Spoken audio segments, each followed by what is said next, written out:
Le shérif de la ville partit tôt pour leur patrouille de nuit, en 1985, afin de suivre une piste de routine.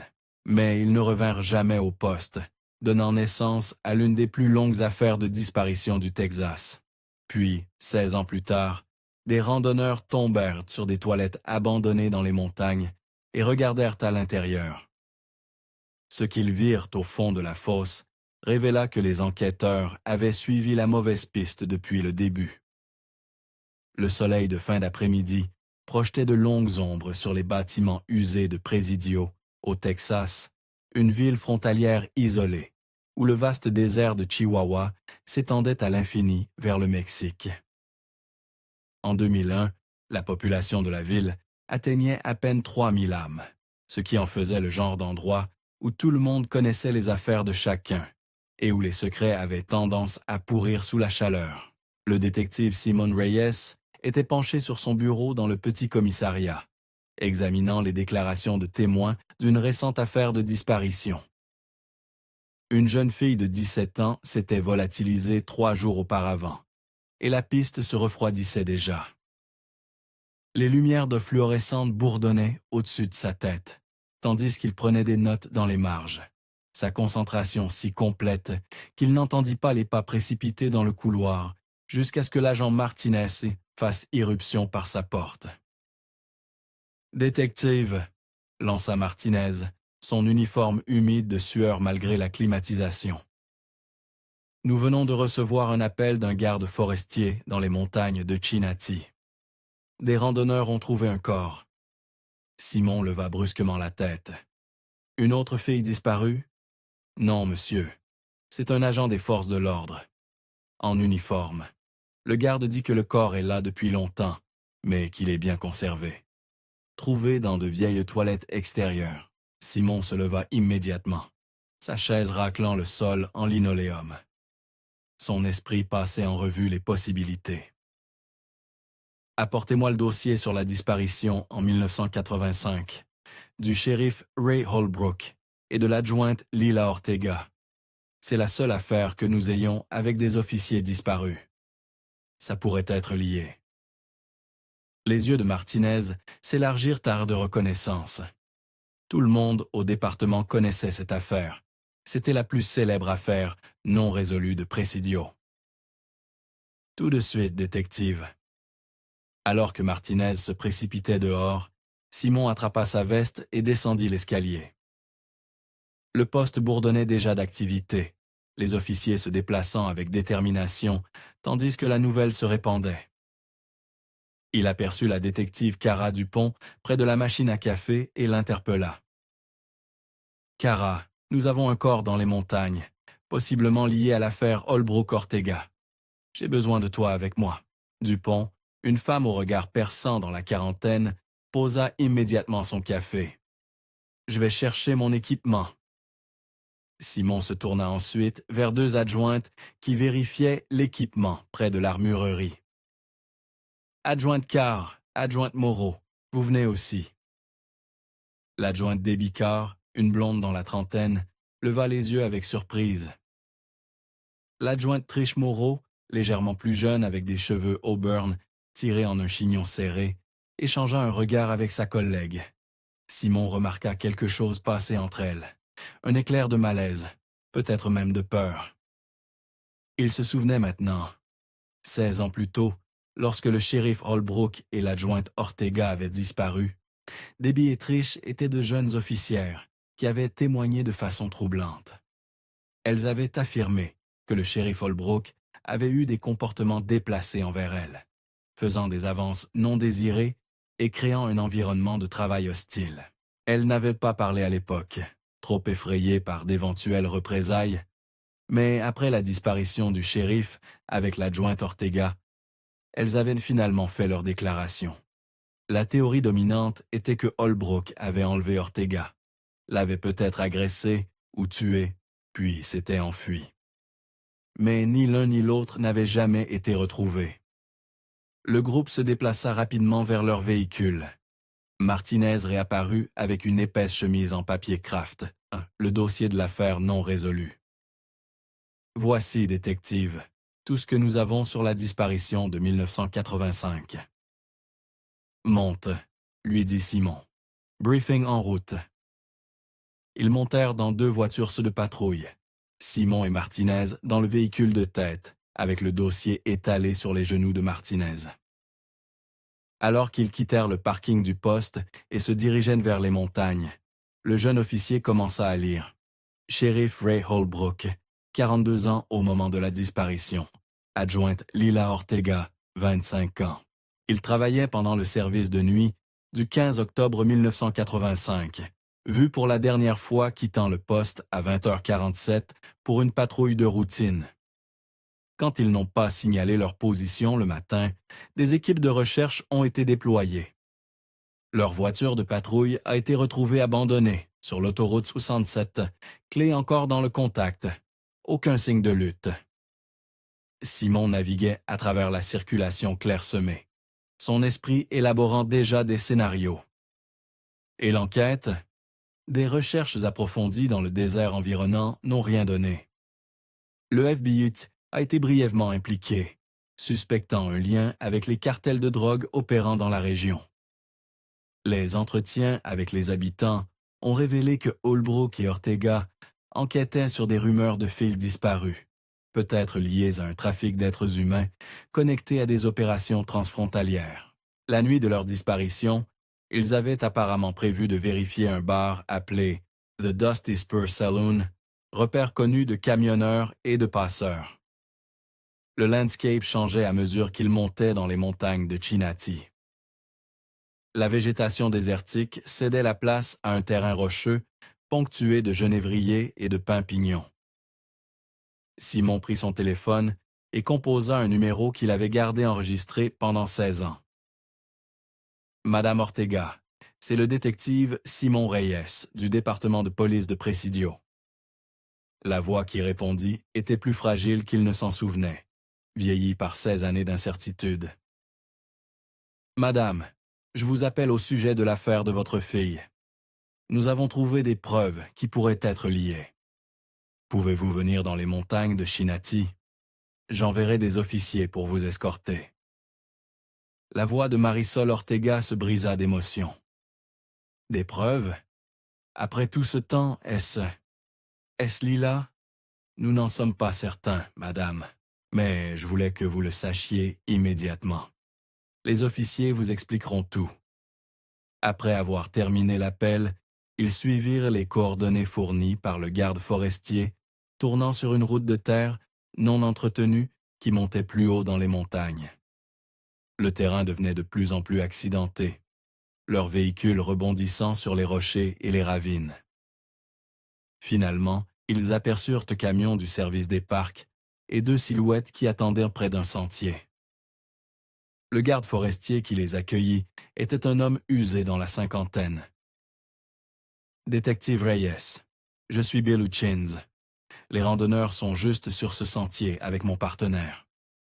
C'est à environ 400 mètres de marche jusqu'aux toilettes. Ils rassemblèrent leur équipement et suivirent Hutchins sur un sentier étroit qui semblait à peine utilisé. Le chemin était envahi par endroits, avec des roches détachées qui rendèrent la progression périlleuse. Après 10 minutes d'escalade, ils atteignirent une petite clairière, où un autre garde forestier se tenait avec un couple âgé. Les toilettes en bois se dressaient au bord de la clairière, leurs planches grisées par l'âge. La porte pendait, ouverte, révélant l'intérieur sombre. La femme âgée, portant un équipement de randonnée coûteux, semblait pâle mais composée. Son mari, un homme en forme dans la soixantaine, avait son bras autour de ses épaules. « Je suis le détective Reyes, » dit Simon. « Vous avez trouvé le corps? » La femme acquiesça. « Je suis Ruth Donnelly, et voici mon mari, Carl. Nous faisions de la randonnée, essayant un nouveau parcours, un terrain plus difficile. Vous savez comment c'est quand on atteint notre âge? On veut prouver qu'on est encore capable. » Elle tenta un faible sourire. « J'avais besoin d'utiliser les toilettes après notre longue montée. C'est alors que j'ai fait tomber mes lunettes. » Des lunettes bifocales sur ordonnance, ajouta Karl. 600 $. Ruth m'a appelé pour l'aider à les récupérer. Ruth continua. Karl a utilisé un bâton pour essayer de les repêcher. La fosse était profonde, complètement sombre. Puis il a vu quelque chose qui ressemblait à du cuir. Karl sortit son porte-clés, montrant une petite lampe LED attachée. Je porte toujours ceci, vieille habitude de mes jours d'ingénieur. Quand j'ai éclairé là-dedans, j'ai pu voir que c'était une botte, avec un pied encore à l'intérieur. Nous sommes immédiatement allés chercher les gardes, dit Ruth. Nous n'avons rien touché d'autre. Le garde Hutchins s'avança. Quand je suis arrivé, nous avons soigneusement retiré le siège des toilettes pour avoir une meilleure vue. C'est alors que nous avons vu l'uniforme, l'insigne et ce qui semble être une arme de service. Nous n'avons pas perturbé la scène au-delà de cet examen initial. Simon s'approcha des toilettes avec Dupont, tous deux enfilant des gants en latex. La structure était typique des installations isolées. Une simple boîte en bois avec un siège au-dessus d'une fosse profonde. Mais lorsqu'il scruta dans l'obscurité en dessous, la lampe de poche de Simon illumina quelque chose qui lui coupa le souffle. Le corps était partiellement visible parmi les couches de déchets desséchés.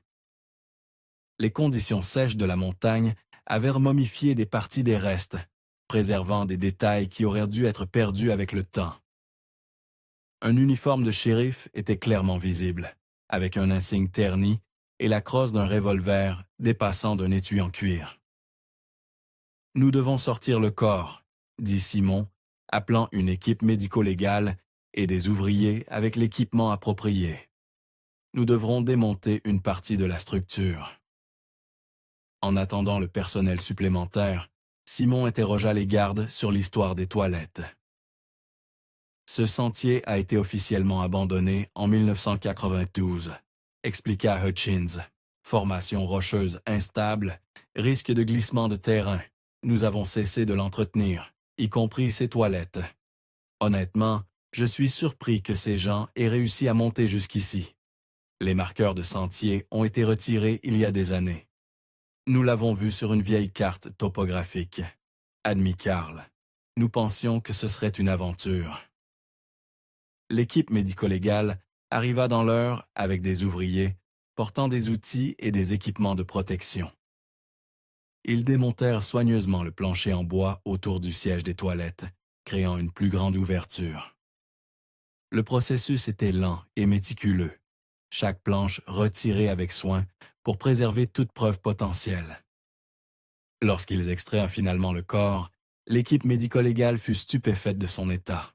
Les conditions arides ici, combinées à l'environnement anaérobie dans une fosse scellée, ont créé des conditions parfaites pour une momification partielle, expliqua le docteur Patricia Chen, le médecin légiste, s'accroupissant à côté des restes. Les couches de déchets se sont déposées et compostées au fil des années, aidant en fait à préserver certains tissus. Elle examina soigneusement l'insigne, utilisant une brosse douce pour éliminer les débris. Le numéro est encore lisible. Elle le lut à haute voix, et Simon sentit son estomac se nouer, tandis que Martinez le vérifiait dans le dossier de l'affaire. « C'est le numéro d'insigne du shérif Holbrook », dit Martinez, sa voix à peine plus forte qu'un murmure. Les implications frappèrent tout le monde simultanément. Si c'était le shérif Holbrook, alors tout ce qu'ils avaient cru au sujet de l'affaire était faux. Simon remarqua que les adjointes Carr et Moreau se tenaient à l'écart du groupe, toutes deux visiblement secouées. Des larmes coulaient sur le visage de Debbie. Trish avait les bras enroulés autour d'elle-même, comme si elle avait froid, malgré la chaleur de l'après-midi. Le bruit d'un autre véhicule arrivant attira l'attention de Simon. Marisol Ortega émergea d'une voiture de patrouille, soutenue par un jeune officier.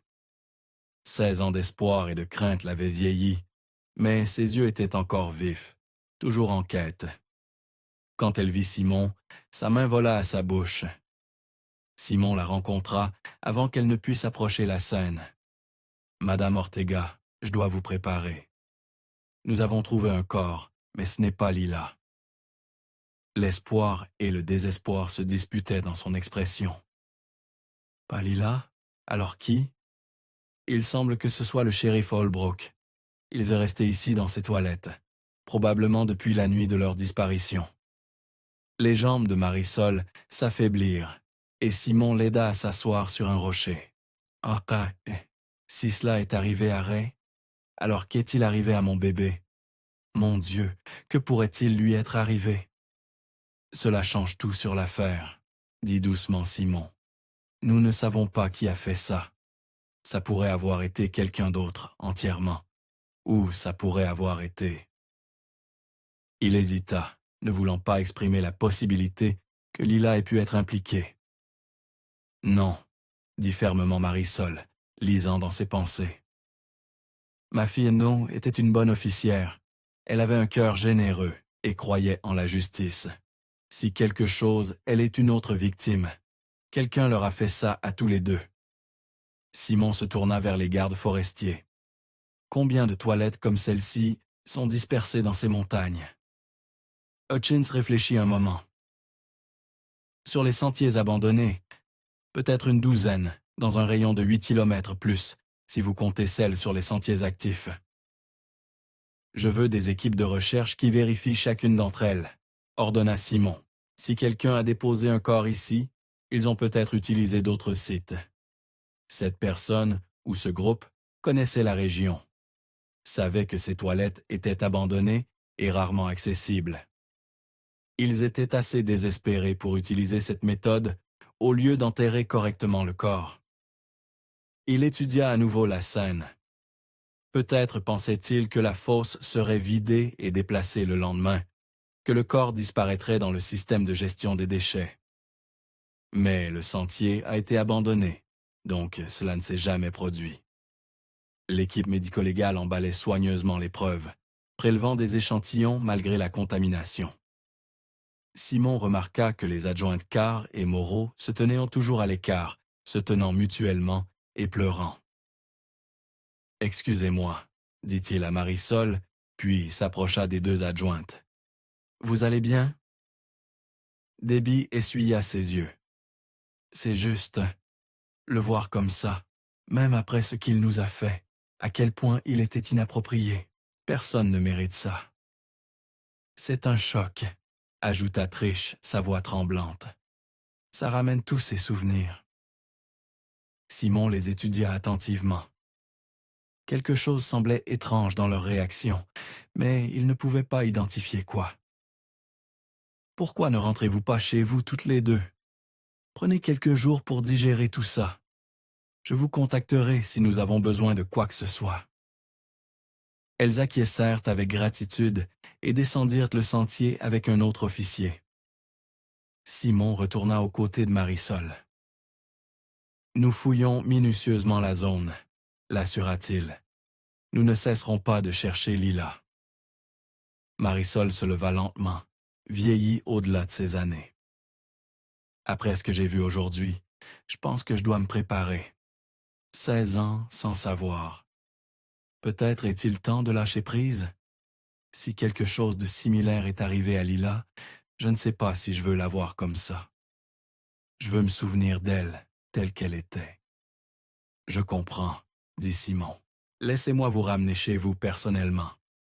La détective Dupont peut gérer les choses d'ici. » Dupont acquiesça. « Je m'en occupe, Simon. Prends ton temps. » Simon rassembla le dossier de l'affaire et les sacs de preuves, donna des instructions finales aux équipes de recherche, puis aida Marisol à descendre le périlleux sentier. Derrière eux, les toilettes abandonnées se dressaient comme un sinistre monument à des secrets enterrés mais non oubliés. Et les montagnes gardèrent leur silence sur les autres horreurs qu'elles pourraient dissimuler. Après avoir déposé Marisol Ortega à sa modeste maison du côté sud de Presidio, le détective Simon Reyes retourna au poste en traversant des rues désertes. La ville semblait encore plus calme que d'habitude, comme si la découverte dans les montagnes avait jeté un voile sur tout. L'horloge du tableau de bord indiquait 19h23 lorsqu'il se gara dans le parking du poste. À l'intérieur, l'équipe du soir avait pris le relais, mais l'énergie de la journée persistait sous forme de rapports tachés de café et de notes éparpillées sur les bureaux.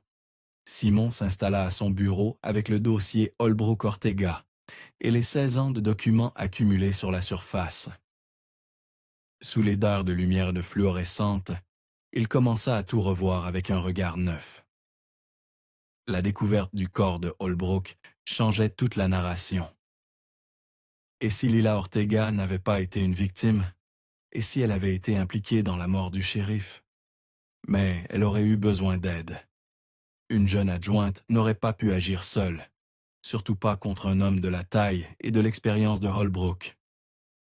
Simon traça du doigt la chronologie qu'ils avaient reconstruite en 1985. Le shérif Holbrook et l'adjointe Ortega enquêtaient sur des rumeurs de filles disparues depuis des semaines avant leur disparition. 3 jeunes femmes du comté de Presidio s'étaient volatilisées au cours de l'été 1985, toutes supposées être liées aux opérations des cartels le long de la frontière.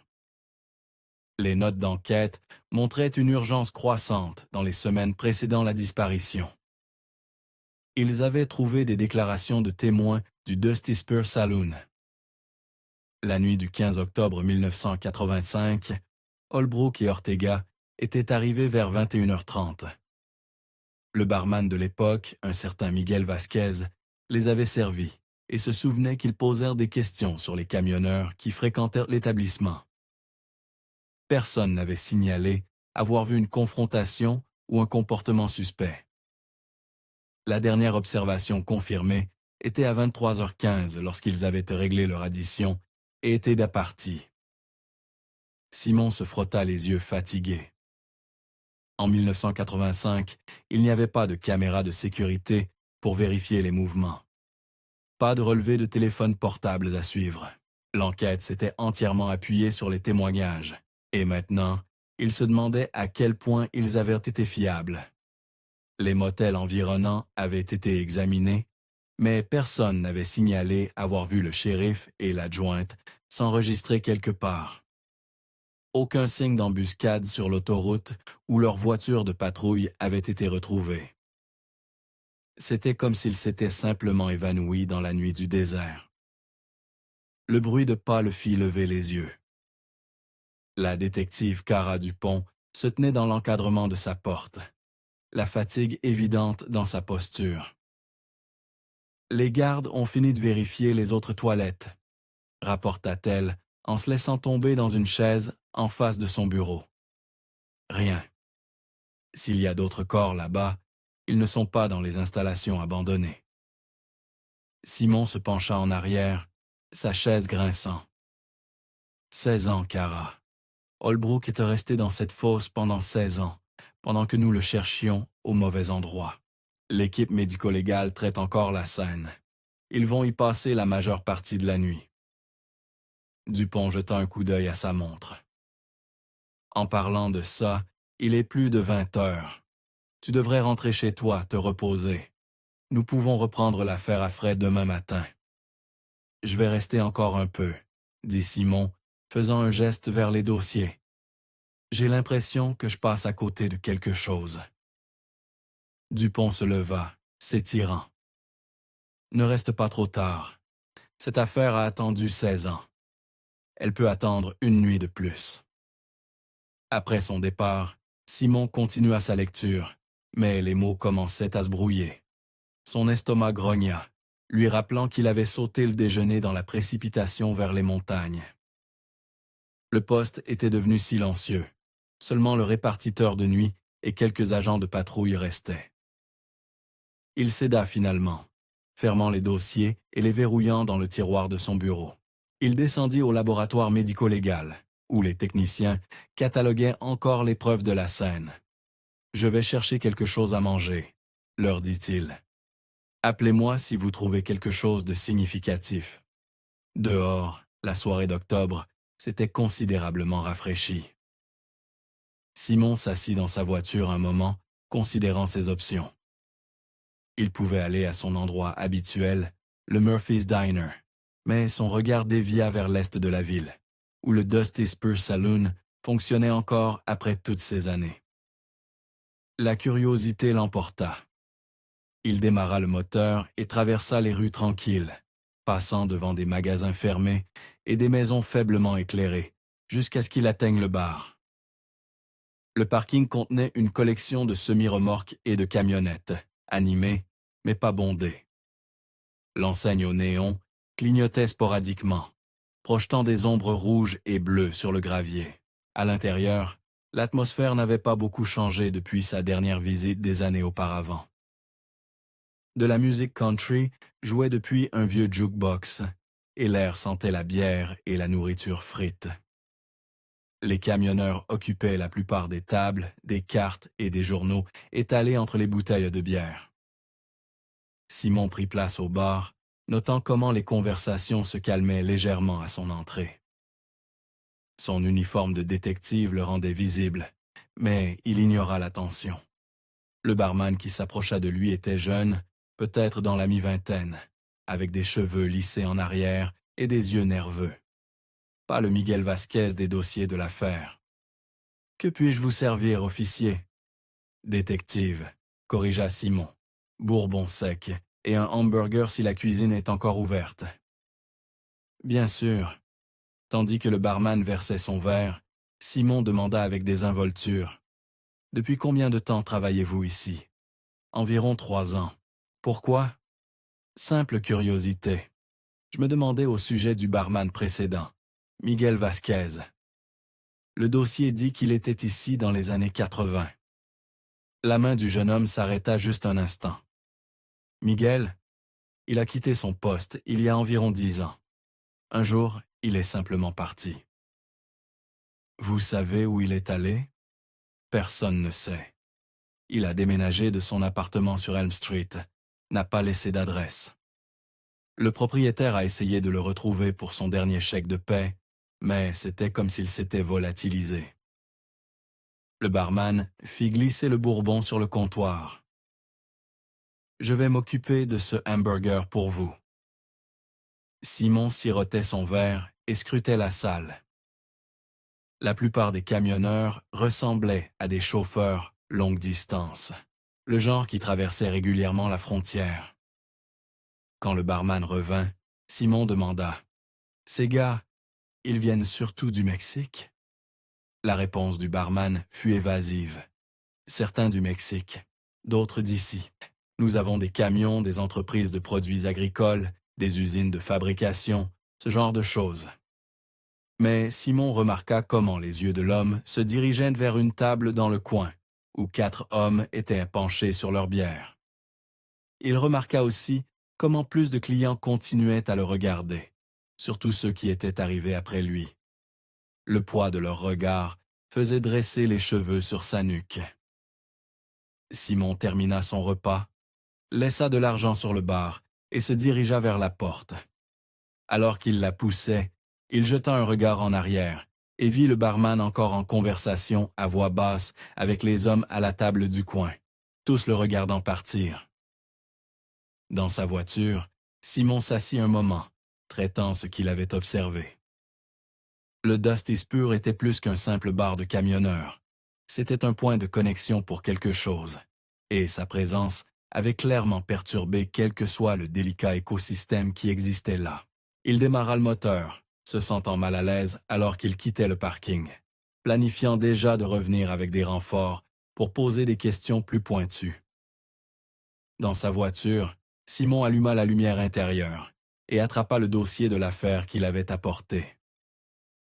Il feuilleta les déclarations de témoins jusqu'à ce qu'il trouve ce qu'il cherchait.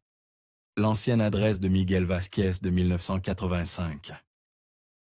Le barman vivait au 59 Cedar Avenue, du côté est de la ville, pas loin du bar. Demain, il vérifierait cela avec Dupont, verrait si des voisins se souvenaient de lui ou savaient où il était allé. Mais maintenant, l'épuisement s'installait. L'adrénaline de la découverte dans la montagne s'était dissipée, le laissant vidé. Simon quitta le parking du Dusty Spur et tourna vers l'ouest en direction de chez lui. Les rues étaient presque désertes à cette heure. Juste une camionnette occasionnelle ou une camionnette de livraison tardive. Il avait conduit environ 3 kilomètres lorsqu'il remarqua les phares dans son rétroviseur. Une berline sombre, peut-être une Ford ou une Chevy, gardant la même distance à environ 3 longueurs de voiture derrière. Rien d'inhabituel à cela. C'était une route principale à travers la ville. Mais quand Simon tourna à gauche sur Mesquite Street, la berline tourna aussi. Un autre virage à gauche sur Third Avenue, et à nouveau, la voiture suivit. Ses mains se resserrèrent sur le volant. 3 virages pouvaient être une coïncidence. Il fit un brusque virage à droite sur Desert View Road, sans signaler. Le clignotant de la berline s'alluma, et elle suivit. Le pouls de Simon s'accéléra. 20 ans de travail policier lui avaient appris à faire confiance à ses instincts. Et maintenant, chaque instinct criait qu'il était suivi. Il pouvait appeler des renforts, mais que signalerait-il? Une voiture qui prenait par hasard le même itinéraire? Il devait en être sûr. La station Chevron sur Palm Street était encore ouverte, ses lumières blanches, crues, créant une île de luminosité dans l'obscurité. Simon tourna brusquement dans le parking sans signaler, s'arrêtant à une pompe comme s'il avait besoin d'essence. Il surveillait attentivement ses rétroviseurs. La berline ralentit en approchant de la station, puis continua sans y entrer. Simon aperçut le conducteur, un homme hispanique, casquette de baseball baissée, visage obscurci. La voiture était une Chevrolet Malibu bleu foncé, modèle de la fin des années 90. Il ne pouvait pas distinguer la plaque d'immatriculation dans l'obscurité. Simon resta à la pompe pendant 5 minutes, faisant semblant de vérifier son téléphone tout en surveillant la route. Quand la Malibu ne revint pas, il se détendit légèrement. La paranoïa du bar, probablement. La façon dont ses camionneurs l'avaient regardé l'avait mis sur les nerfs. Il revint sur Palm Street et continua vers chez lui, prenant son itinéraire habituel maintenant. Mais 10 minutes plus tard, alors qu'il tournait dans sa propre rue, son souffle se coupa. La voilà, la même Malibu bleu foncé, garée 3 maisons plus bas que la sienne. Les lumières étaient éteintes, le moteur silencieux. Simon ralentit sa voiture de patrouille, étudiant la maison où la berline était garée. Numéro 47, Cedar Avenue. Toutes les fenêtres étaient de sombre, pas de lumière de porche, aucun signe de vie. Il baissa sa vitre remplie écoutant les cygnes de la nuit. Grillons, un chien qui aboie au loin, le bourdonnement des climatiseurs. Puis, perçant le calme, le bruit aigu de verre brisé, suivi d'un cri étouffé. La semblait venir de l'intérieur de la maison obscure. Simon saisit sa radio. Unité 23 à la répartition. Je suis au 47 Cedar Avenue. J'ai entendu des bruits de verre brisé et des cris de l'intérieur de la résidence. Je procède à un contrôle de bien-être. Compris. Unité 23. Renfort disponible si nécessaire. En attente, répondit la répartition. Simon savait que l'unité de patrouille la plus proche était probablement à 15 minutes. Il s'approcha de la porte d'entrée, la main reposant sur son arme de service, mais sans la dégainer. La sonnette ne produisit aucune réponse, alors il frappa fermement. « Police, tout va bien là-dedans? » Des pas approchèrent de l'intérieur, et la porte s'ouvrit pour révéler un homme dans la quarantaine, hispanique, portant un jean et un maillot de corps blanc. Simon ne le reconnut pas, mais ce n'était pas inhabituel. Presidio s'était un peu développé ces dernières années. « Bonsoir, officier, » dit l'homme, sa voix calme, mais ses yeux méfiants. « Tout va bien ici. » « J'ai entendu du verre se briser et quelqu'un crier, » dit Simon. « Puis-je demander ce qui s'est passé? » Les épaules de l'homme se détendirent légèrement. « Oh ça, j'ai renversé le vase de ma femme, celui que sa mère lui a donné. Elle était assez contrariée à ce sujet. Vous savez comment sont les femmes avec leurs affaires. Votre femme est-elle à la maison? J'aimerais lui parler, m'assurer que tout va bien. Elle est dans la salle de bain, en train de nettoyer. Elle a un peu pleuré au sujet du vase. Ça signifiait beaucoup pour elle. L'homme n'avait pas bougé de l'entrée, son corps bloquant la vue de Simon à l'intérieur. Simon essaya de regarder derrière lui dans la maison.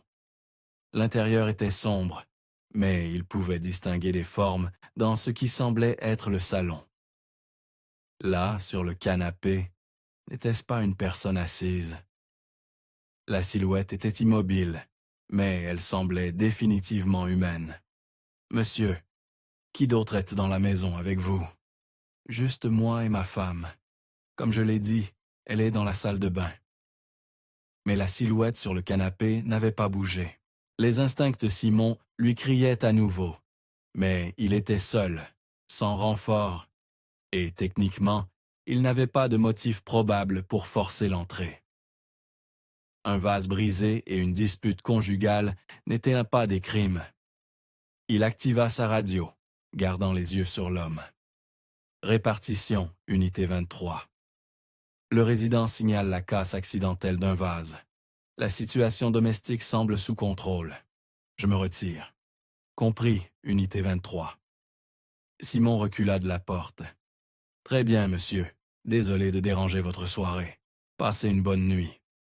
Vous aussi, officier, dit l'homme, refermant déjà la porte.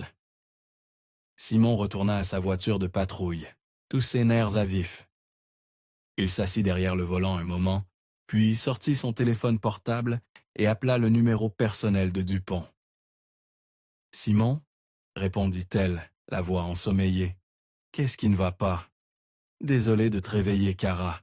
J'ai une situation. » Il expliqua rapidement sa visite au bar, avoir été suivi, et l'étrange rencontre à la maison. Quelque chose ne va pas. Cette silhouette sur le canapé. Si la femme était dans la salle de bain, qui était-ce? Dupont était maintenant complètement réveillé. « Tu penses, Tosh, que c'est lié à l'affaire Holbrook? Le timing est trop coïncident. Je me présente au bar où Holbrook a été vu pour la dernière fois, et soudain, je suis suivi. Et cette maison, attends, l'adresse est 47 Cedar Avenue. L'ancien barman vivait au 59 Cedar, même rue. Ça pourrait être une coïncidence. Dans cette ville, nous savons tous les deux que c'est peu probable, dit Dupont. Simon démarra son moteur. Peux-tu me rejoindre? Je veux patrouiller dans cette zone ce soir. Garder un œil sur les choses. Donne-moi 15 minutes. Où? À la station Chevron sur Palm Street. Je t'attendrai là-bas. J'arrive. Simon conduisit la courte distance jusqu'à la station-service, se garant où il pouvait surveiller la route. La Malibu bleu foncé avait disparu de Cedar Avenue quand il était parti, mais il avait le sentiment qu'elle réapparaîtrait. Quoi qu'il ait découvert au Dusty's pur, quelqu'un ne voulait clairement pas qu'il creuse plus profondément. 12 minutes de plus tard, le véhicule personnel de Dupont entra dans la station. Elle était vêtue d'un jean et d'une veste, son arme de service visible dans un étui d'épaule. Elle monta dans sa voiture de patrouille, apportant l'odeur du café avec elle. « Je t'en ai apporté un aussi, » dit-elle, lui tendant un gobelet de voyage. « J'ai pensé que nous aurions besoin de caféine si nous faisions un quart de nuit improvisé. » Simon l'accepta avec gratitude. « Merci.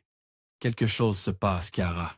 Je peux le sentir. »« Alors, découvrons ce que c'est, » dit-elle, vérifiant son arme. « Par où commençons-nous? »« Cedar Avenue, » dit Simon, mettant la voiture en marche. « Je veux jeter un autre coup d'œil à cette maison. » Depuis la station Chevron, le détective Simon et Dupont retraversèrent les rues silencieuses vers Cedar Avenue. L'horloge du tableau de bord indiquait 22h47 et la plupart de Presidio s'étaient installés pour la nuit. Alors qu'ils approchèrent de la maison où Simon avait effectué le contrôle de bien-être, il ralentit la voiture de patrouille. C'est étrange, murmura-t-il. La Malibu bleu foncé qui était garée dehors avait disparu.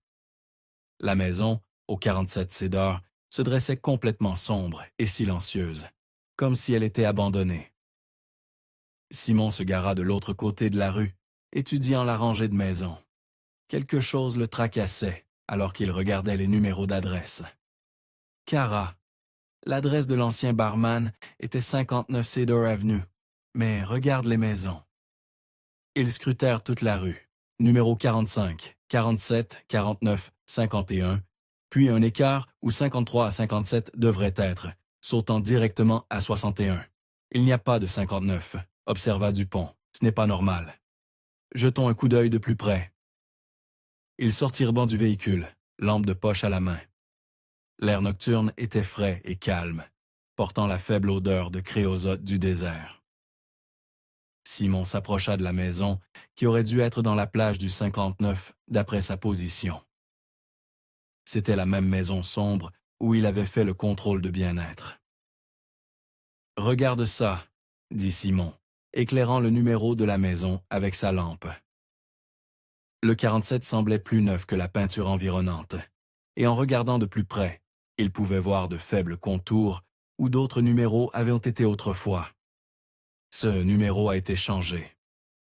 Récemment, d'après l'apparence. Dupont contacta le poste par radio. Répartition. Nous avons besoin d'une vérification des registres de propriété sur Cedar Avenue, spécifiquement ce qui devrait être le 59 Cedar. Le numéro actuel indique 47, mais il semble avoir été modifié. En attendant que la répartition réponde, ils commencèrent à vérifier le périmètre de la maison. Aucune lumière ne brillait à travers les fenêtres. Aucun son de l'intérieur. L'absence de la Malibu suggérait que quiconque avait été là était parti en hâte. « Simon » appela Dupont depuis le côté de la maison. « Par ici. » Elle était accroupie près de la terrasse, examinant quelque chose près d'un pot en céramique vide. Simon la rejoignit et elle pointa avec sa lampe de poche. Une petite épingle décorative gisait dans la terre. Un papillon argenté avec de minuscules strass. Ils enfilèrent à tous deux des gants en latex. Dupont ramassa soigneusement l'épingle, la tournant dans la lumière. J'ai vu l'adjointe Debbie porter ceci. Elle a toute une collection de ces épingles papillons. Elle en porte une différente chaque jour. « Tu es sûr ?» demanda Simon, bien qu'il ressentît déjà une froide certitude s'installer dans son estomac. « Positive. Elle me les a montrées une fois, a dit que sa grand-mère avait commencé la collection pour elle. » Le visage de Dupont était sinistre. Que ferait Debbie ici? Simon scella l'épingle dans un sac à preuves. Ne tirons pas de conclusions hâtives. Essaie de l'appeler. Dupont sortit son téléphone et composa le numéro. Après un moment, elle secoua la tête. Directement sur la messagerie vocale. Étriche? Même résultat. Messagerie vocale. La répartition grésilla dans leur radio. Unité 23. Les registres montrent que le 59 Cedar Avenue était enregistré pour la dernière fois à Miguel Vasquez en 1985. Les registres de propriété après 1991 deviennent flous, possiblement en raison d'une erreur de classement. Le résident actuel à l'adresse maintenant indiquée comme 47 est listé comme Juan Delgado, emménagé il y a 3 mois. 3 mois, assez récent pour être suspect, surtout étant donné le changement de numéro de maison, dit Simon. Cara, nous devons vérifier Trish et Debbie. Trish vit plus près, à environ 6 pâtés de maisons d'ici sur Sage Street. Ils se précipitèrent vers la voiture de patrouille. Le trajet ne prit que quelques minutes, mais le malaise de Simon grandissait à chaque pâté de maison.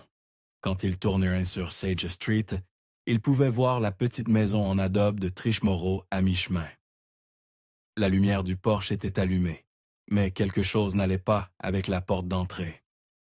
La porte est entr'ouverte, nota Dupont. Ils se garèrent et s'approchèrent prudemment, les mains sur leurs armes. La porte d'entrée était en effet ouverte, d'environ 15 cm, se balançant légèrement dans la brise nocturne. Simon pouvait voir l'obscurité au-delà. « Adjointe Moreau », appela-t-il.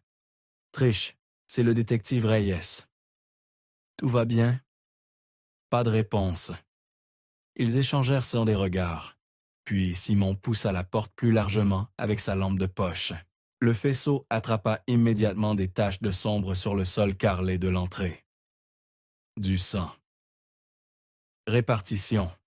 Nous avons une scène de crime possible au 3 Osage Street, signala Simon par radio. Preuve de sang visible, demande de renfort et d'experts médico-légaux. Compris, unité en route. Ils entrèrent donc prudemment, armes dégainées maintenant. La trace de sang menait de l'entrée au couloir, des gouttelettes et des traînées, suggérant que quelqu'un avait été traîné. La maison était silencieuse, sauf pour le tic-tac d'une horloge quelque part dans l'obscurité. Suivant la piste, ils vérifièrent méthodiquement chaque pièce. Salon, vide, mais une lampe était renversée. Cuisine, vaisselle dans l'évier, aucun signe de lutte. La trace de sang menait à la chambre principale. La chambre avait clairement vu de la violence. La literie était tordue et partiellement arrachée du matelas. Plus de sang sur le tapis, et la porte coulissante vers la petite cour arrière était ouverte. Mais pas de corps, pas de triche. Elle s'est battue, observa Dupont, notant les meubles dérangés. Elle n'est pas partie tranquillement. Simon rengaina son arme et essaya d'appeler à nouveau les deux adjointes. Toujours rien que la messagerie vocale. Les unités de renfort qui arrivaient commencèrent à sécuriser la scène, tandis que les experts médico-légaux commençaient à traiter les preuves de sang. « C'est lié à ce matin », dit Simon, faisant les 100 pas dans le salon, pendant que les techniciens de la scène de crime travaillaient. Nous trouvons le corps de Holbrook. Et la même nuit, les deux adjointes qui ont témoigné contre lui il y a 16 ans disparaissent. Le barman, dit soudainement Dupont. Tu as dit qu'il parlait avec des camionneurs quand tu es parti. L'esprit de Simon s'emballa. C'est vrai. Il chuchotait avec un groupe à une table du coin, me pointant du doigt. Il saisit la radio. Répartition, détective Reyes. J'ai besoin d'un avis de recherche immédiat et d'une fermeture de route à toutes les sorties de la ville. Aucun camion, je répète, aucun camion, commercial ou autre, ne doit quitter Presidio jusqu'à nouvel ordre. C'est une demande importante, détective, répondit la répartition. Nous avons 2 officières disparus et un lien potentiel avec un trafic organisé, coupa Simon. Faites-le. Établissez des points de contrôle sur les routes 67, 170 et chaque route de campagne menant à l'extérieur. Rien ne bouge sans inspection. Compris, détective. Mise en œuvre immédiate. Simon se tourna vers Dupont. Ces camionneurs au bar savent si quelque chose. Et s'ils essaient de quitter la ville avec débit et triche, alors nous devons agir vite. Le Dusty Spur demanda Dupont. Le Dusty Spur, confirma Simon. Ils laissèrent la scène de crime aux mains des autres officiers et se précipitèrent vers leur voiture de patrouille. Le temps pressait, et quelque part dans la nuit, 2 des leurs étaient en danger. Le lien entre la découverte du matin et les événements de cette nuit devenait plus clair, mais Simon craignait qu'il ne soit déjà trop tard. Le parking du Dusty Spur était encore à moitié plein quand Simon et Dupont arrivèrent. Les lumières de leur voiture de patrouille percèrent l'obscurité. À travers les vitres crasseuses du bar, ils pouvaient voir les clients se retourner pour regarder, les conversations mourant au milieu des phrases. L'arrivée de la police à cette heure signifiait des problèmes. Simon poussa la porte en premier, Dupont juste derrière lui. Le jukebox jouait un vieux morceau de Willie Nelson, mais l'atmosphère avait complètement changé depuis sa visite précédente. Les camionneurs étaient là penchés sur leur bière, évitant le contact visuel. Plusieurs hommes près de la sortie arrière s'agitaient nerveusement. Le jeune barman essuyait des verres, essayant d'avoir l'air occupé et indifférent. Ses mains tremblaient légèrement quand il vit Simon approcher. « Nous devons parler », dit Simon, sa voix tranchant à travers le bruit du bar. « Maintenant. » « Je ne sais rien, » dit rapidement le barman. Trop rapidement. « Personne ne t'accuse de quoi que ce soit encore, » interrompit Dupont. « Mais 2 officières ont disparu, et tu étais la dernière personne vue en train de parler aux camionneurs qui sont partis juste après le détective Reyes. Donc, nous pouvons faire ça ici devant tout le monde, ou nous pouvons parler en privé. » Les yeux du barman parcoururent la pièce, peut-être cherchant du soutien ou des issues. Ne trouvant ni l'un ni l'autre, ses épaules s'affaissèrent. « Il y a un bureau à l'arrière. » Ils le suivirent à travers un couloir étroit, passant devant les toilettes, jusqu'à un bureau exigu qui sentait la cigarette éventée et la bière renversée. Des classeurs métalliques longeaient un mur, et un bureau débordant de reçus et de factures occupait la majeure partie de l'espace au sol. Simon ferma la porte, tandis que Dupont se positionnait là, où elle pouvait surveiller à la fois le barman et l'entrée. « Comment t'appelles-tu » demanda Simon. « Carlos. Carlos Mendoza. »« Très bien, Carlos. Voici où nous en sommes, » dit Simon, s'appuyant contre le bureau, son ton conversationnel mais ferme. « Nous enquêtons sur des disparitions de jeunes femmes dans le comté de Presidio. Ces affaires semblent liées à des opérations de trafic, possiblement liées à la drogue. Maintenant, dans une ville de cette taille, si des camionneurs transportent quoi que ce soit d'illégal à travers la frontière, quelqu'un dans leur bar préféré le saurait. » Carlos secoua la tête. « Je sers juste des boissons, mec. Je ne pose pas de questions. »« C'est là que tu te trompes, » dit Dupont. « Ne pas poser de questions quand tu sais que des crimes sont commis, ça fait de toi un complice. Mais nous aider maintenant, ça fait de toi un témoin. Grande différence dans la façon dont le procureur voit les choses. » Simon regarda Carlos lutter avec ses options, la sueur perlant sur le front du jeune homme malgré la fraîcheur de la nuit. « Tu peux être du bon côté de cette histoire, » insista Simon. « Ou, quand nous te relierons à ces réseaux de trafic, et nous le ferons, tu tomberas avec tous les autres. Ton choix. » La résistance de Carlos s'effondra finalement. « D'accord, d'accord. Écoutez, je ne sais pas tout. Mon travail, c'est de surveiller les flics, la DEA, toute personne officielle qui entre. Quand quelqu'un comme vous se présente, je suis censé le faire savoir à certaines personnes. »« Quelles personnes ?» demanda Simon. « Il y a ce groupe, des camionneurs, mais pas des camionneurs réguliers. Ils viennent d'Ojinaga, » dit Carlos, s'essuyant le visage avec une serviette de bar. « Je leur signale s'il y a de l'agitation, ils le transmettent. »« Ojinaga, Chihuahua, » précisa Dupont, juste de l'autre côté de la frontière. « Comment s'appellent-ils? » « Je les ai entendus utiliser Los Transportistas, parfois. Les transporteurs, vraiment original, non ?» tenta Carlos avec un faible sourire qui mourut rapidement. « Ils passent peut-être 2 fois par semaine, toujours des camions différents, mais le même groupe central de gars. »« Que transportent-ils » demanda Simon, bien qu'il soupçonnât déjà la réponse. Carlos regarda le sol. « Je n'ai jamais demandé directement. On ne pose pas ce genre de questions si on veut continuer à respirer. Mais il y a des rumeurs. » « Quel genre de rumeurs? » « De la drogue, évidemment. Tout le monde le sait. Mais parfois, il fit une pause, semblant rassembler son courage. Parfois, je les voyais avec de jeunes femmes, pas des prostituées d'outre-frontière, des filles américaines. Elles étaient dans les camions, l'air effrayé ou drogué. J'essayais de ne pas remarquer.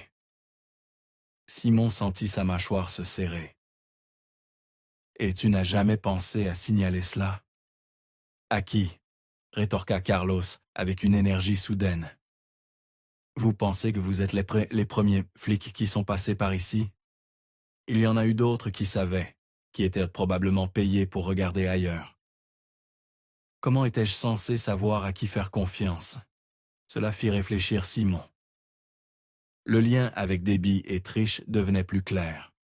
« Tu gardes de la drogue ici? » demanda Dupont. « Non, je jure sur la tombe de ma mère. Pas de drogue dans le bar. Ce n'est pas mon truc, J'observe et je signale. C'est tout. » Simon échangea un regard avec Dupont.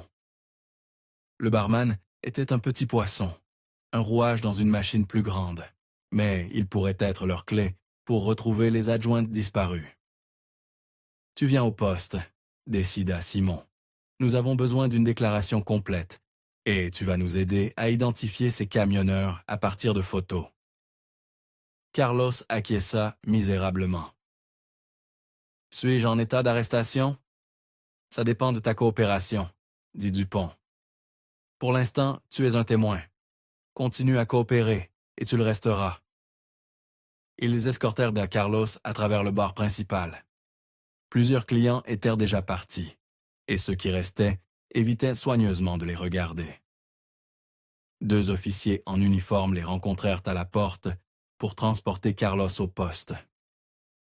Dehors, Simon se mit immédiatement à la radio, coordonnant avec plusieurs agences. La patrouille frontalière devait examiner leurs caméras pour les camions traversant ces dernières heures.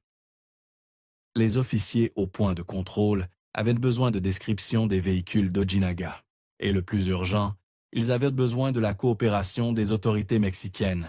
« Obtenez-moi une ligne directe avec la police d'Ojinaga », ordonna Simon à la répartition. « Et mettez-moi en contact avec les bureaux locaux de la DEA et du FBI. Nous avons un trafic international potentiel avec des citoyens américains en danger immédiat. » Alors qu'ils se précipitaient vers leur véhicule, Dupont était déjà au téléphone avec les superviseurs du poste frontalier. Le temps était critique.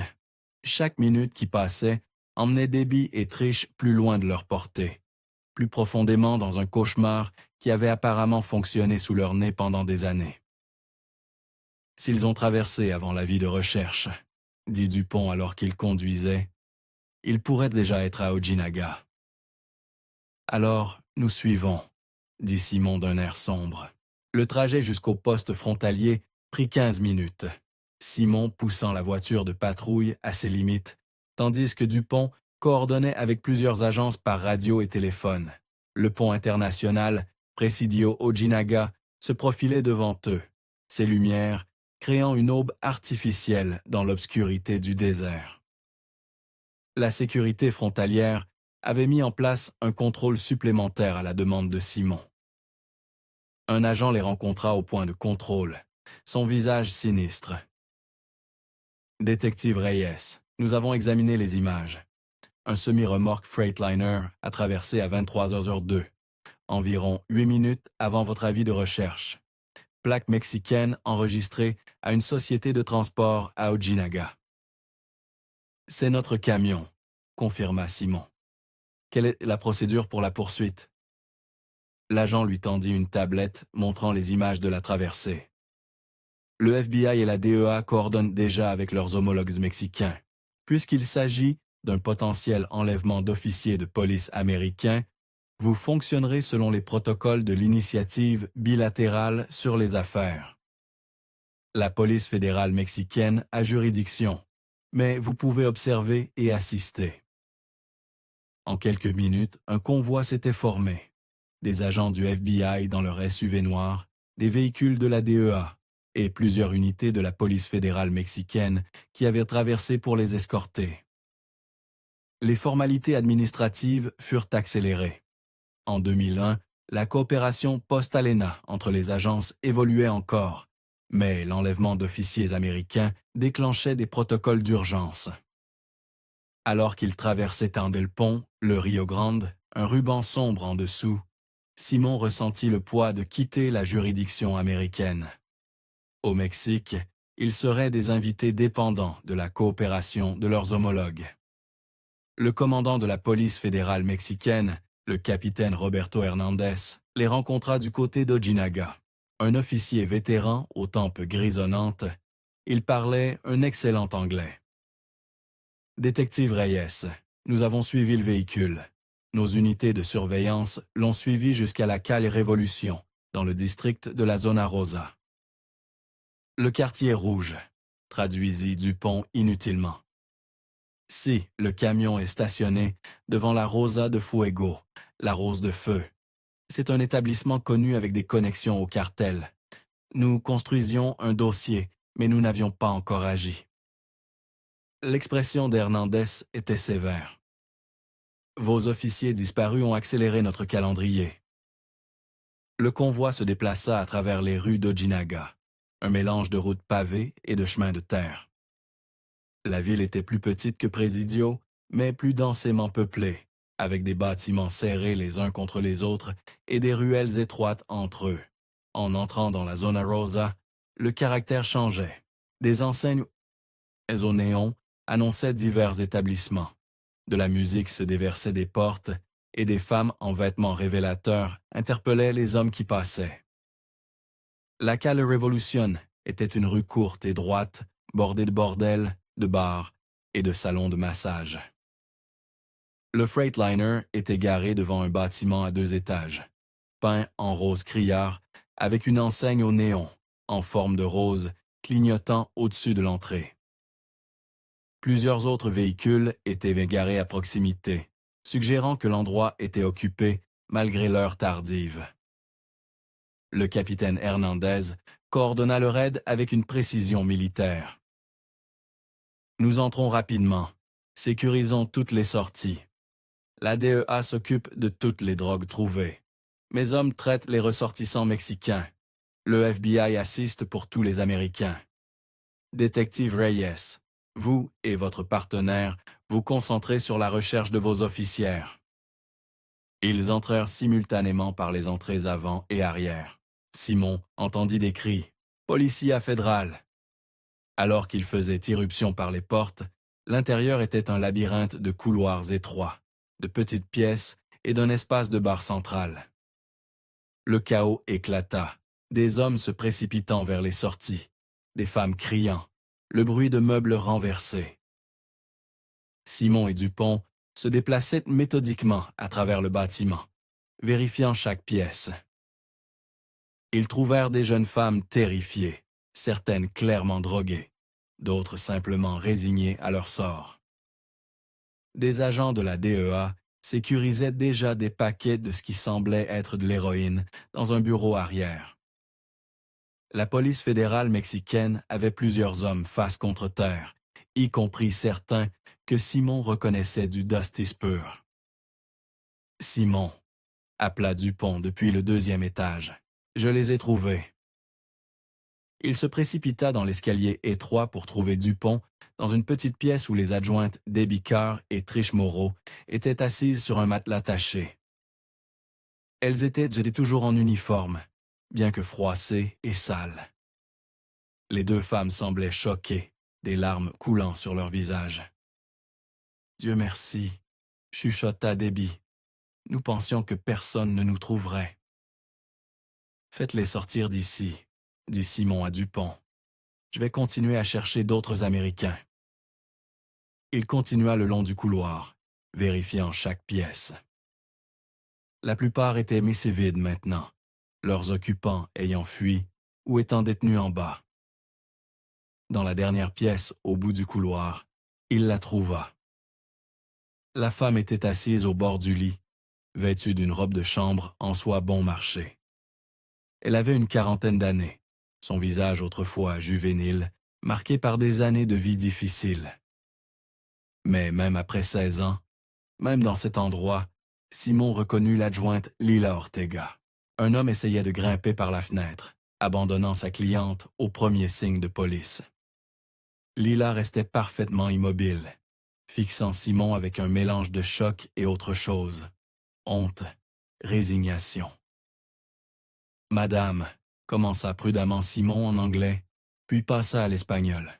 « Señora, soyez le détective Simon Reyes del Departamento de Policía de Presidio. » Je parle anglais, dit Lila, sa voix plate. Que fait la police américaine ici? Simon entra dans la pièce, gardant ses mouvements lents et non menaçants. Je suis le détective Reyes. J'ai travaillé sur votre affaire de personnes disparues. Vous êtes l'adjointe Lila Ortega, n'est-ce pas? Quelque chose vacilla dans ses yeux, surprise que quelqu'un se souvienne encore de son nom, peut-être. Vous êtes bien trop tard. 16 ans, trop tard. Il n'est jamais trop tard, dit doucement Simon. Il contacta Dupont par radio pour continuer à sécuriser Debbie et Trish, puis ferma la porte pour donner de l'intimité à Lila. Je sais que ce n'est pas comme ça que vous imaginiez être retrouvée.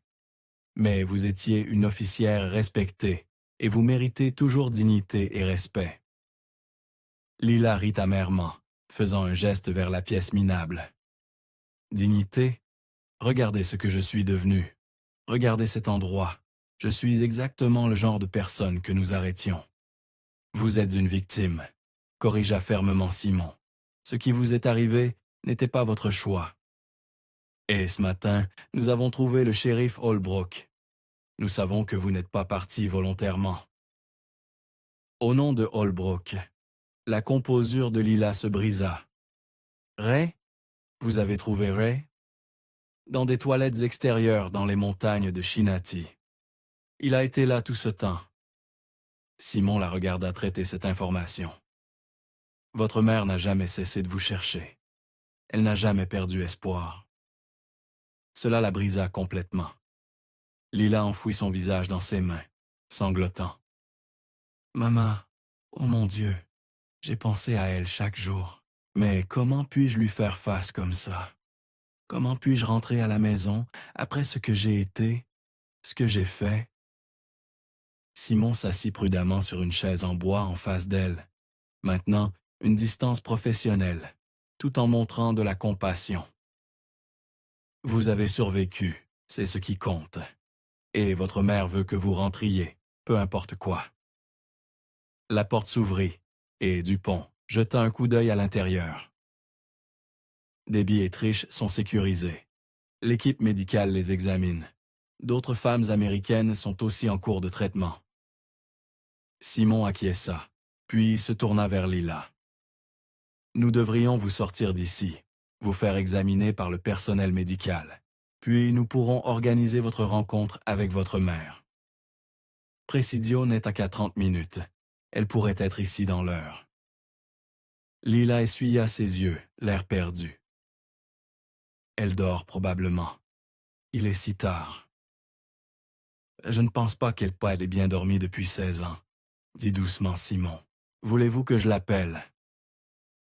Lila le fixa pendant un long moment, puis acquiesça lentement. Oui, s'il vous plaît. J'ai besoin de ma mère. Il l'aida à rassembler le peu de possessions qu'elle avait, principalement juste quelques vêtements usés. La scène en bas était un chaos contrôlé. Les autorités mexicaines traitèrent les travailleurs et clients du bordel. Les agents de la DEA cataloguèrent la drogue. Le FBI interrogeait les victimes potentielles de trafic. À travers tout cela, Simon garda Lila près de lui, la protégeant des regards et maintenant sa dignité. Dehors, des équipes médicales avaient mis en place une zone de triage. Elles examinèrent Dina Lila en premier, confirmant qu'elle était stable malgré des années d'abus. Debbie et Trish étaient également autorisées pour le transport, bien que les 3 femmes auraient un besoin d'examens médicaux complets plus tard. Simon s'éloigna pour appeler Marisol Ortega, sachant qu'il était sur le point de délivrer des nouvelles qui changeraient toute sa vie.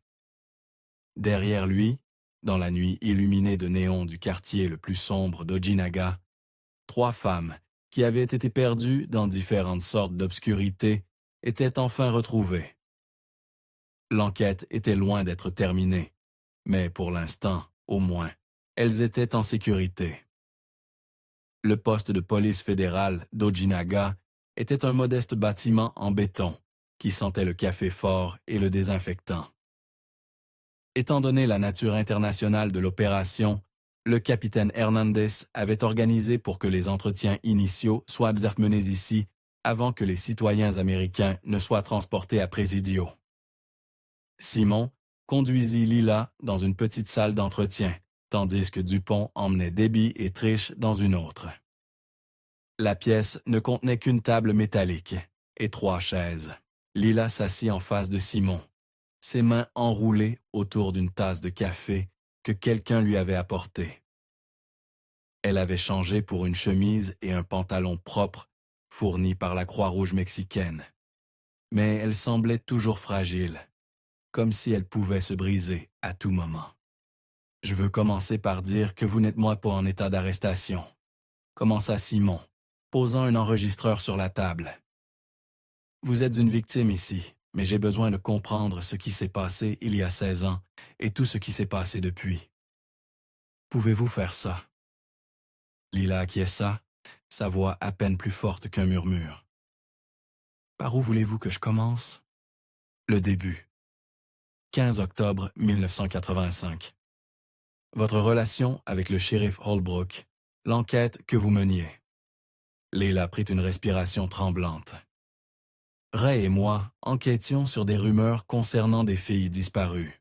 3 jeunes femmes du comté de Presidio s'étaient volatilisées cet été-là, toutes suspectées d'être liées à des opérations de trafic. Nous suivions des pistes depuis des semaines, nous rapprochant de quelque chose d'important. Quelle était votre relation avec Holbrook? Professionnel. Il était mon officier formateur quand j'ai rejoint les forces de l'ordre. Malgré ce que Debbie et Trish ont dit plus tard, Ray était un homme bien, dur, peut-être vieille école, mais il n'a jamais franchi aucune ligne avec moi ou qui que ce soit d'autre que j'ai vu. Elle fit une pause, sirotant son café. Cette nuit-là, après la fin de notre service, nous avons décidé de vérifier le Dusty Spur Saloon. Nos informateurs disaient que les camionneurs là-bas pourraient en savoir quelque chose sur les filles disparues. Simon se pencha en avant. Racontez-moi ce qui s'est passé au bar. Nous sommes arrivés vers 21h30. L'endroit était occupé, beaucoup de camionneurs. Ray et moi nous sommes séparés pour poser des questions, essayant d'avoir l'air décontracté. Je parlais à des chauffeurs près de la table de billard quand Ray m'a appelé au bar. Il avait commandé 2 bières de pour nous, a dit que nous devions nous fondre dans le décor. Son visage s'assombrit avec le souvenir. Je n'y ai pas pensé. Nous avions à peine touché nos boissons quand j'ai commencé à me sentir étourdi. Ray aussi. Je l'ai vu s'agripper au bar, essayant de rester debout. Vous avez été drogué. Rohypnol, probablement, ou quelque chose de similaire. Au moment où nous avons réalisé ce qui se passait, il était trop tard. Nous avons trébuché dehors, essayant d'atteindre notre voiture de patrouille, mais il nous attendait. Qui vous attendait? 4 hommes. J'en ai reconnu un, Raúl Espinoza, qu'on appelait El Lobo. Il dirigeait les opérations de trafic entre Presidio et Ojinaga. Les autres étaient ses muscles. Les mains de Lila tremblaient autour de sa tasse de café. Ray a essayé de se battre. Même drogué, il a réussi à sortir son arme. Mais il était en infériorité numérique. Désorienté par les drogues, ils l'ont battu avec des barres de fer. Quand il refusait toujours d'arrêter de se battre, El Lobo lui a tiré dessus, 2 fois dans la poitrine. Simon prenait des notes, son expression neutre malgré l'horreur de ce qu'il entendait. Qu'est-il arrivé ensuite? Il paniquait. Quelqu'un à l'intérieur du bar avait entendu les coups de feu et appelé. J'étais à peine consciente, mais je les ai entendus se disputer sur ce qu'il fallait faire. Ils m'ont jeté dans une camionnette et j'ai vu qu'ils chargeaient le corps de Ray dans un camion. C'est alors qu'une autre voiture de patrouille est arrivée. Debbie et Trish? Lila acquiesça. Elle te répondait à l'appel de coupe de feu. Mais au lieu d'arrêter qui que ce soit, j'ai vu El Lobo leur parler. Même drogué, je pouvais entendre des bribes de la conversation. Argent supplémentaire, protection, blâmer le shérif. Il concluait un accord. Simon sentit les pièces boilées s'assembler. Donc, Debbie et Trish étaient déjà impliqués avec le cartel. Je ne pense pas avant cette nuit-là. Mais El Lobo était intelligent. Il savait qu'elles étaient désespérées pour de l'argent. Tout le monde au poste connaissait les dettes de jeu de Debbie et les factures du médical du fils de Trish. Il leur a fait une offre qu'elles ne pouvaient pas refuser. Elles ont aidé à dissimuler le meurtre. Elles ont donné aux hommes d'El Lobo le temps de nettoyer la scène et de s'enfuir. Plus tard, elles ont dû aider à déposer le corps de Ray dans ses toilettes, pensant qu'elle serait vidée et que le corps disparaîtrait. Puis, elles ont inventé cette histoire sur Ray, qui les harcelait, le faisant passer pour le méchant qui s'était probablement enfui avec moi. Simon absorba cette information. Cela correspondait à ce que Dupont entendait probablement de Debbie et Trish dans l'autre pièce. Que vous est-il arrivé après cette nuit? La composure de Lila se brisa finalement. Ils m'ont emmené à Ojinaga, ont brûlé mon identité, m'ont gardé sous sédatif pendant des semaines. Les choses qu'ils ont faites, elle ne put continuer pendant un moment. Ils m'ont brisé, détective. Physiquement, mentalement, sexuellement. Au moment où les drogues se sont dissipées et que j'ai compris où j'étais trop traumatisé pour me battre. Ils m'ont renommé Lucia et m'ont mis au travail dans leur bordel. En 16 ans, vous n'avez jamais essayé de vous échapper. Comment? Répondit Lila, la voix amère. Je n'avais pas d'identification, pas d'argent, aucun moyen de prouver qui j'étais. Le bordel était constamment gardé. D'autres filles qui avaient essayé de s'enfuir étaient battues ou tuées pour l'exemple. Et après un moment, après des années de cette vie, vous commencez à croire que vous le méritez, que c'est qui vous êtes maintenant. Votre photo n'a jamais été largement diffusée, nota Simon. Le scandale autour du prétendu harcèlement de Holbrook a éclipsé tout le reste. Elle hocha la tête, suivant son raisonnement. À quel point cela avait parfaitement fonctionné. Tout le monde était tellement concentré sur le shérif étant un prédateur que personne n'a cherché trop fort pour nous deux. Un coup à la porte les interrompit. Dupont entra avec un dossier, son expression sombre. Elle le remit à Simon, qui le parcourut rapidement. Debbie Kerr avait tout avoué. Les dettes de jeu qui avaient de spirale hors de contrôle, l'accord avec El Lobo, l'aide pour se débarrasser du corps de Holbrook. La déclaration de Trish Moreau était similaire, motivée par le désespoir de payer les traitements contre la leucémie de son fils. Elle s'était convaincue que Holbrook le méritait. Simon lut à haute voix dans la déclaration de Trish. Soit vous nous aidez, soit vous disparaissez comme les autres. C'est ce qu'El Lobo leur a dit. Ce matin, quand vous avez trouvé le corps de Ray, elle savait que c'était fini, dit Lila. Elles ont dû essayer de se retirer de leur accord avec le cartel. Et elles se sont fait attraper pour leur peine. Le cartel ne pouvait pas risquer qu'elle parle, confirma Simon. Un autre coup, un officier mexicain, les informant en espagnol que la mère de Lila était arrivée. Simon vit le visage de Lila pâlir. Elle est ici, mais comment a-t-elle traversé si rapidement? Les agents frontaliers ont accéléré son passage. Elle attend ce moment depuis 16 ans. Simon se leva. Avant que nous sortions, l'équipe médicale devrait vous examiner correctement. Ensuite, nous organiserons une garde protectrice pour vous deux. Un placement en maison sécurisée pendant que nous constituons le dossier contre El Lobo et son organisation. Ils sortirent de la salle d'entretien dans l'espace principal du poste. De l'autre côté de la pièce, Simon vit Debbie et Trish être traités par les autorités mexicaines avant leur transport de retour à Presidio pour un enregistrement formel. Les deux femmes gardèrent la tête baissée, incapables de croiser le regard de quiconque. Puis Simon la vit. Marisol Ortega, debout près de l'entrée, serrant un petit sac à main. 16 ans de chagrin et d'espoir l'avaient vieilli, mais ses yeux étaient toujours vifs, toujours en quête. Quand elle vit Lila, sa main vola à sa bouche. « Mija, eres-tu? Ma fille, c'est toi. » Lila fit un pas hésitant en avant. « Maman, je suis tellement désolée. Je suis si sale, si brisée. Je ne mérite pas d'être une officière de police. Je n'ai même pas pu me protéger. Comment pourrais-je protéger quelqu'un d'autre? J'ai fait des choses terribles.